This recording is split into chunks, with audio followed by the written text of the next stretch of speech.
प्रदेश times देख रहे हैं आप, आपके साथ मैं हूं स्वाति सिंह। बदलाव की यात्रा में बदलते उत्तर प्रदेश में पिछले 24 घंटे में क्या कुछ हुआ, ये नजर डालते हैं। उत्तर प्रदेश सरकार ने गोरखपुर से श्यामली तक 700 किलोमीटर लंबा ग्रीनफील्ड एक्सप्रेसवे बनाने की योजना को हरी झंडी दे दी है।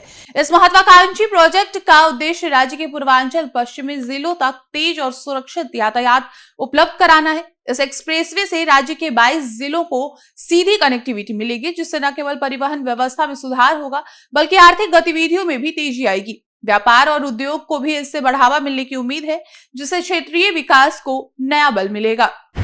उत्तर प्रदेश के चित्रकूट में रानीपुर टाइगर रिजर्व 6 नवंबर से आम जनता के लिए खुलने जा रहा है। ये यूपी का चौथा टाइगर रिजर्व है, जो धार्मिक और ऐतिहासिक रूप से महत्वपूर्ण चित्रकूट को वन्यजीव प्रेमियों के लिए भी एक खास गंतव्य बना देगा। इस रिजर्व से न सिर्फ पर्यटकों को रोमांचक अनुभव मिलेगा, बल्कि स्थानीय युवाओं के लिए रोजगार के अवसर भी बढ़ेंगे। रानीपुर टाइगर रिजर्व के कारण चित्रकूट क्षेत्र में पर्यटन और अर्थव्यवस्था को नई गति मिलने की उम्मीद है। यूपी रोडवेज ने यात्रियों की सुविधा को ध्यान में रखते हुए नई तकनीकी सुविधा की शुरुआत की है। आजमगढ़ में रोडवेज बसों की लाइव लोकेशन ट्रैक करने की सुविधा अब ऐप पर उपलब्ध होगी। इस सेवा के माध्यम से यात्री बसों की सटीक स्थिति और आगमन के समय की जानकारी प्राप्त कर सकेंगे, जिससे उन्हें सफर के दौरान अनावश्यक प्रतीक्षा नहीं करनी पड़ेगी। इससे यात्रा को और अधिक सुविधाजनक और सुगम बनाने में मदद मिलेगी और यूपी परिवहन निगम के परिचालन में भी सुधार होगा। लखनऊ के डॉक्टर राम मनोहर लोहिया आयुर्विज्ञान संस्थान में अब मरीजों को बेड साइड डिलीवरी सेवा का लाभ मिलेगा।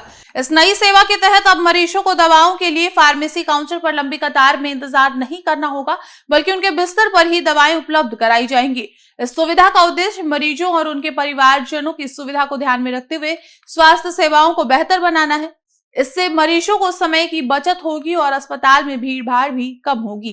समाज कल्याण विभाग ने वृद्धा पेंशन धारकों की सुविधा को ध्यान में रखते हुए एक बड़ा कदम उठाया है। अब वृद्धा पेंशन के लिए पेंशन धारकों को जिला मुख्यालय के चक्कर नहीं लगाने पड़ेंगे।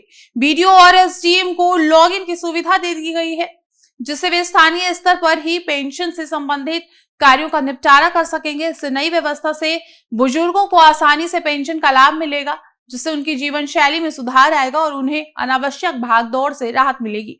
फिलहाल इस बुलेटिन में इतना ही। ऐसी और भी खबरों को देखने के लिए बने रहे हमारे साथ और देखते रहे उत्तर प्रदेश टाइम्स।